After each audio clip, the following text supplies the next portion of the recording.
오늘 우리에게 주신 하나님의 말씀은 요나서 1장 4절, 5절, 6절까지 말씀입니다. 요나서 1장 4절과 5절과 6절까지 말씀 함께 한 목소리로 봉독해 올리겠습니다. 여호와께서 큰 바람을 바다 위에 내리심에 바다 가운데에 큰 폭풍이 일어나 배가 거의 깨지게 된지라. 사공들이 두려워하여 각각 자기의 신을 부르고 또 배를 가볍게 하려고 그 가운데 물건들을 바다에 던지니라. 그러나 요나는 배 밑층에 내려가서 누워 깊이 잠이 든지라. 선장이 그에게 가서 이르되 자는 자여 어찌함이냐. 일어나서 네 하나님께 구하라. 혹시 하나님이 우리를 생각하사 망하지 아니하게 하시리라 하니라. 아멘.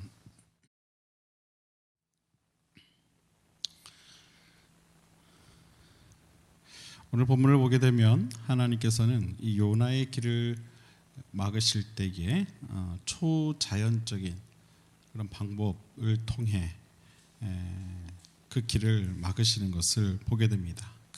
큰 폭풍이 일어나서 요나가 피해가려던 그 길을 하나님께서 막으신 것이죠. 가끔 여행이나 바람을 쐬러 바다를 갈 때가 있습니다. 바다에 가면 항상 느끼는 것이 이 바닷바람이 무척 세다는 것이죠. 특히 오늘 본문에 나온 것과 같이 폭풍이 일어나는 날이면 함부로 이 바닷가에 나가서는 결코 안 됩니다. 왜냐하면 어떤 사고가 날지 모르기 때문이죠. 요나가 처음 이 다시스로 가는 배를 타게 되었을 때 그는 분명 안도의 한숨을 쉬었을 것입니다. 그러나 이제는 자신의 선택이 잘못된 선택이라는 생각을 또한 하게 되었을 것이죠. 그리고 지금의 그 이 폭풍이 자신의 그 잘못된 결정 때문이라는 이 하나님의 징계인 것도 알게 되었을 것입니다. 폭풍 앞에 선 이 요나의 심정이 여러분 어땠을 것 같습니까? 한번 상상해 보시길 바랍니다. 그 배에는요 자신뿐만 아니라 다른 사람들도 함께 있는 그런 상황이었습니다. 결국 요나는 이 니느웨 사람들의 생명을 위한 하나님의 부르심을 피해 다시스로 가려 했지만 결국 또 다른 사람들의 생명이 그의 손에 달리게 된 것입니다. 이번에는 요나 자신의 이 잘못으로 인한 그런 위기였기 때문에 요나는 더욱 큰 혼란에 빠지고 말았을 것입니다. 이와 같은 혼란스러운 상황이 찾아왔을 때 가장 먼저 하는 행동이 여러분 어떤 걸까요? 그것은 바로 그 자리를 피하는 것일 것입니다. 요나도 자신의 이 지금의 행동이 하나님 앞에서 얼마나 잘못된 행동인가를 알고 있었습니다. 그러자 그는 더 이상 이제 자신이 피할 곳이 없다는 사실을 깨달았죠.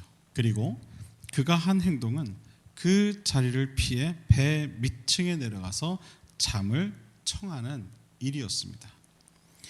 이러한 행동은요, 지금 이 상황을 포기한 것을 말해주는 그런 행동입니다.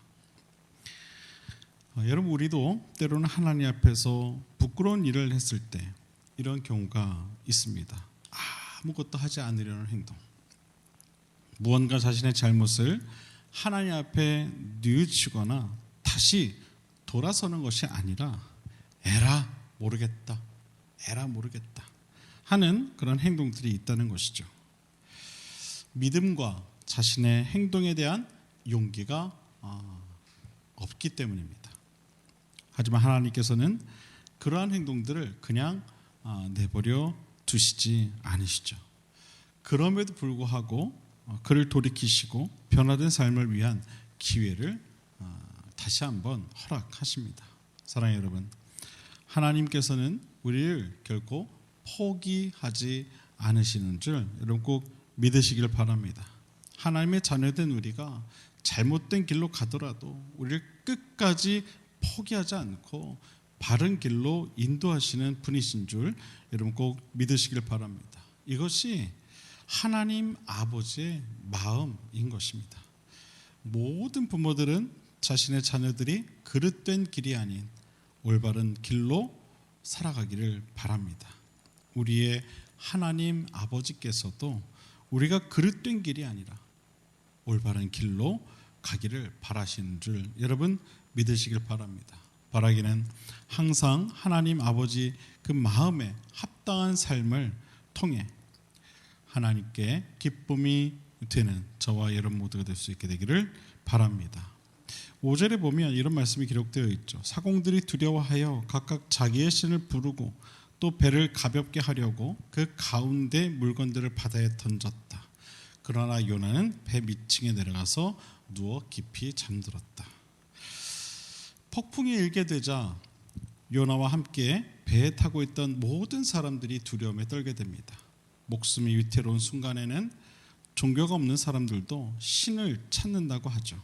그런데 오늘 본문을 보니까 폭풍이 일자 그 배에 있던 모든 사람들이 신에게 기도를 하는 그런 장면을 볼 수가 있습니다.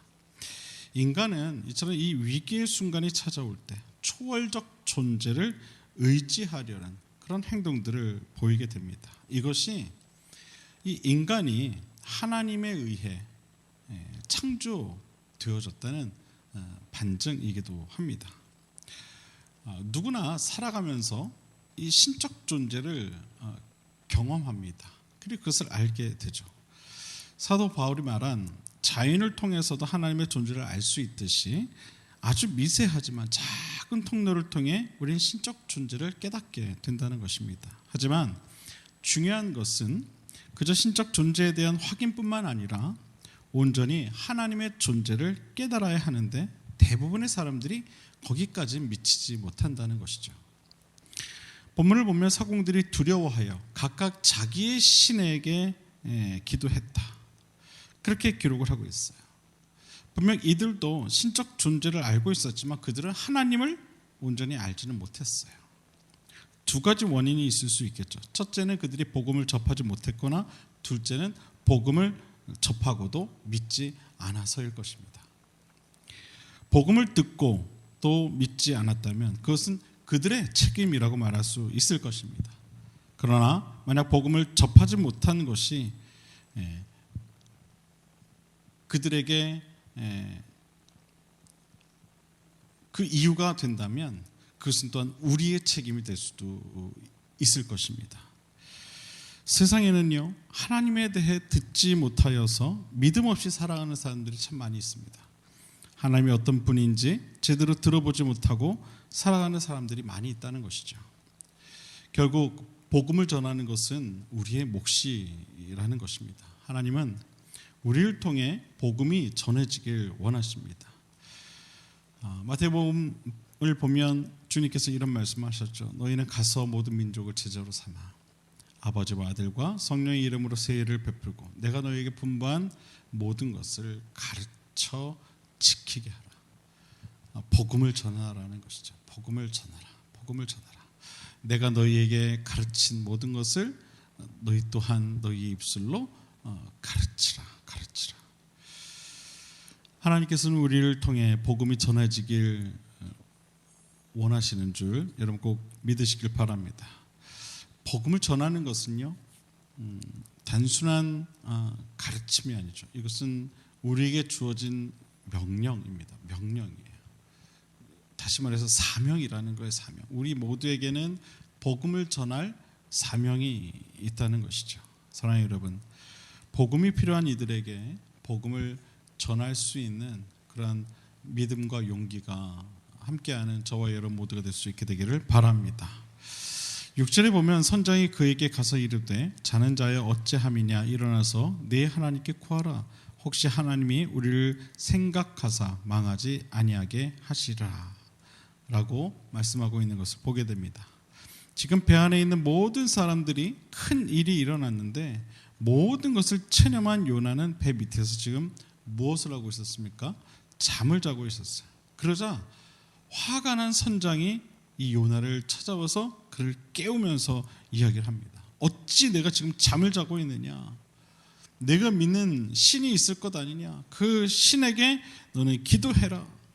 혹시라도 그 신이 우리를 생각해서 망하지 않게 하실지 어찌 아느냐? 그렇게 이야기를 하죠.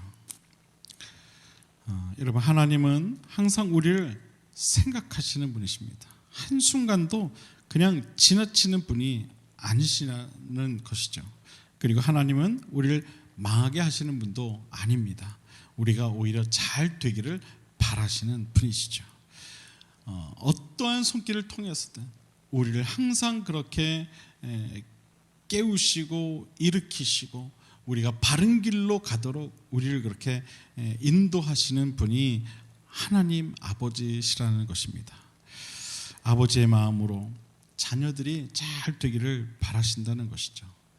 늘 우리를 살피시는 하나님, 우리를 생각하시는 하나님, 그리고 늘 우리와 함께 하시는 그 하나님, 임마누엘의 하나님을 늘 기억하고 그 하나님의 손길에 늘 반응하며 살아가는 저와 여러분 모두의 신앙이 될 수 있게 되기를 주님의 이름으로 간절히 축원을 드립니다.